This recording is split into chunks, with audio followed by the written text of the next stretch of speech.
আমি কোন ইসলামী চিন্তাবিদ সাধারণ একজন মুসলমান ঘরের সন্তান হিসেবে আমি প্র্যাকটিসিং একজন মুসলিম। এই অবস্থায় ইসলাম নিয়ে আপনাদের এই অনুষ্ঠানে খুব গভীর কোন তথ্য দেওয়ার মতো আমার কাছে কিছু নেই। আমি জীবন থেকে যেটা দেখেছি বা বুঝেছি বা কিছু প্রশ্ন মনে আছে, আমি সেগুলির ব্যাপারে কিছু কথা বলতে চাই। আমি চাকরি জীবনে বিভিন্ন জায়গায় গিয়েছি, বাংলাদেশে প্রায় সমগ্র বাংলাদেশে আমি ঘুরেছি এবং ওখানে আসা যাওয়ার পথে বা ওখানে থাকার সময় যত মাজার আছে সমস্ত মাজারে বা খানকা আমি গিয়েছি। ওখানে প্রত্যেক জায়গায় মসজিদ আছে, আপনারা জানেন সবাই। ওখানে নামাজ পড়েছি, কিন্তু নামাজ যখন পড়ি ওখানে আমার কখনোই মনে হয়নি যে বাংলাদেশে এর বাইরে অন্য কোথাও যেখানে একটা মাজার নেই সেখানে অন্য কোনো ভাবে নামাজ পড়া। তার মানে ওখানে যারা আছেন তারা যেভাবে নামাজ পড়েন, যারা ওখানে যান না তারা মুসলমান বলে বাইরের কোন মসজিদে একইভাবে নামাজ পড়ে। পার্থক্যটা কোথায়? কেন পার্থক্য? তাহলে একটা পার্থক্য আছে, অন্য মসজিদে যারা নামাজ পড়েন তাদের মসজিদের সাথে একটা মাজার নেই। একটা মাজার মুসলমান কোন জ্ঞানী ব্যক্তি বা কোন সুফি মৌলানার মাজার একটা কোন মসজিদের পাশে থাকলে কি তাহলে অপরাধটা ওই মাজারের না মাজারের পাশে যে মসজিদ আছে সেখানে যে মুসল্লিরা নামাজ পড়ছেন অপরাধটা তাদের? এই যে ভাঙচুর হলো 5ই আগস্টের পরে বা ভবিষ্যতে আরো ভাঙার সম্ভাবনা আছে, আমরা সেই সম্ভাবনার কারণটা যতক্ষণ না বুঝতে পারবো ততক্ষণ তো এই ভাঙচুরটা বন্ধ হবে বা এই ক্ষোভটা বন্ধ হবে না। সেটা যার মনেই থাক, ক্ষোভটা যৌক্তিক বা অযৌক্তিক সেটা পরের প্রশ্ন।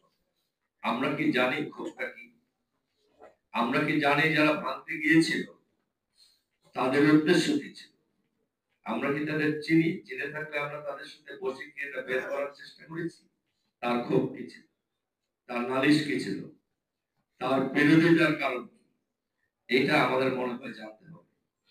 আপনারা যে কোনো সমস্যায় পড়ছেন, এরকম একটা সমস্যায় আমার পরামর্শ হচ্ছে আপনারা প্রতিপক্ষের সাথে আলোচনা বোঝার চেষ্টা করুন তার ক্ষোভটা কোথা থেকে হচ্ছে, বা সে বর্ণিত কোন ক্ষোভ যেটা সত্যি বা মিথ্যা পরে বোঝা যাবে, তার মন গড়া কোন ক্ষোভ একটা তৈরি করে আপনার কোন ক্ষতি করার চেষ্টা করছে। সেইটা কেন?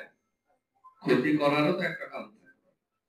সেই মূল কারণটা যতক্ষণ আমরা উদ্ঘাটন না করতে পারবো আমাদের সমাজের মধ্যে এই ধরনের অস্থিরতা লেগেই থাকে। এই বিষয়ে আমি আরেকটা কথা বলতে চাই। আমি অনেক আগে কোনো একটা বইতে পড়েছিলাম যে একটা ধর্মীয় সংস্কৃতি আর ধর্ম, এই দুইটা জিনিস এত পাশাপাশি চলে যার মধ্যে পার্থক্য করা মাঝে মাঝে খুব কঠিন হয়ে যায়। যেমন যদি উদাহরণ দিই, যে আমাদের এই বাংলাদেশে ইসলাম বা মুসলমানরা যা করেন কোন একটা বিয়ের অনুষ্ঠানে, তার সব কি কোরআনে আছে? নেই। আমরা গায়ে হলুদ করি, আমরা আরো অনেক কিছু করি একটা বিয়ের আগে। এটা কেউ ভালো চোখে দেখেন, কেউ ভালো চোখে দেখেন না, কারো আপত্তি আছে, কেউ মেনে নেন। এই যে আমরা যে কাজগুলি করি যেটা কোরআন অনুযায়ী একটা ছেলে মেয়ের বিয়ের জন্য অপ্রয়োজনীয়, সেটা হচ্ছে সংস্কৃতি। এখন এই সংস্কৃতি যেটা আমরা শিখলাম বা এটা করছি, সেটা আমরা কোন ইসলাম থেকে পেয়েছি?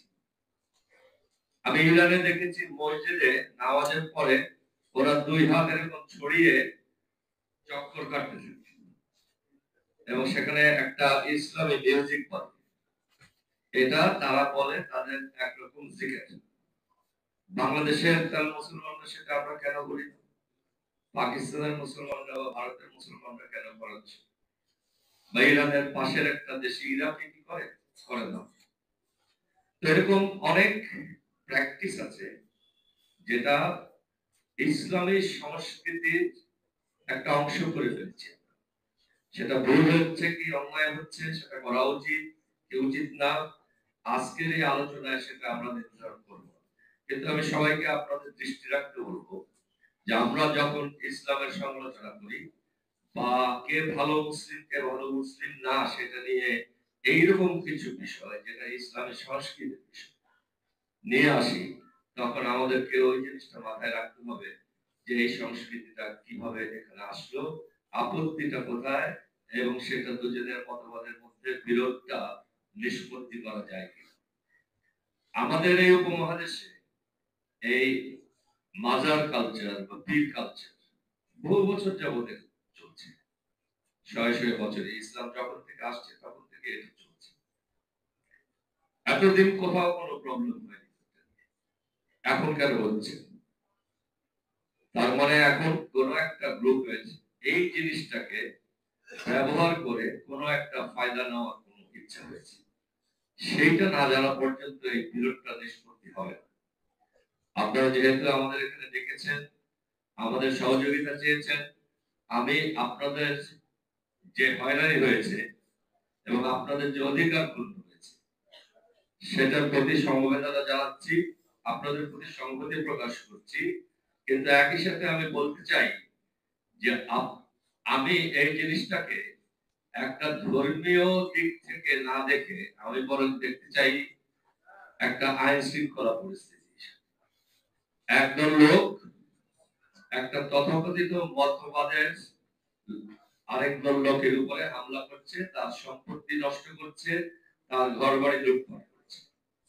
এটা আইন শৃঙ্খলা পরিস্থিতি হিসাবে হলেও বাংলাদেশের বর্তমান সরকারকে এই জিনিসটাকে অ্যাড্রেস করতে হবে, একটা তদন্ত করতে হবে কারা দায়ী এই অনধিকার প্রবেশে এবং সম্পত্তি ধ্বংসে বা লুটপাটে।